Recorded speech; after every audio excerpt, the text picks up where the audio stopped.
మీరు చనిపోయిన తర్వాత ఏమవుతుందో తెలుసా? మీ అంత్యక్రియల కండి కొన్ని గంటల తర్వాతే ఏడుపులు ఆగిపోతాయి.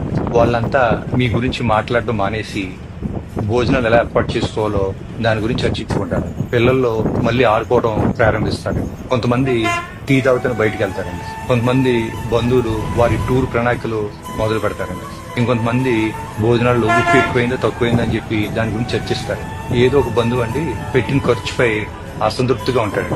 మెల్లగా జనాలందరూ వెళ్ళిపోతారు. కొన్ని రోజుల తర్వాత ఏమవుతుందంటే మీ ఫోన్కి ఎక్కడ అని చెప్పేసి మెసేజెస్ వస్తాయి. మీ ఆఫీస్లో మీ ప్లేస్లో పనిచేయటకు వేరే కొత్త వ్యక్తిని నియమించుకుంటారు. మీ ఫేస్బుక్ ఫ్రెండ్స్ మీరు పెట్టిన చివరి పోస్ట్ని ఒకసారి మళ్ళీ చూస్తారు. మీ పిల్లలు సెలవులు ముగించుకుని వాళ్ళ జీవితాల గురించి ఆలోచిస్తూ మొదలు పెడతారు. మీ జీవిత భాగస్వామి తమ శాశ్వత జీవితం ఎలా గడపాలని చెప్పి ఇంకా ఆలోచిస్తారు. పండగలు, సినిమాలు, క్రికెట్ మ్యాచ్లు అన్నీ ఎప్పటిలాగా వచ్చి వెళ్ళిపోతా ఉంటాయి. పువ్వులు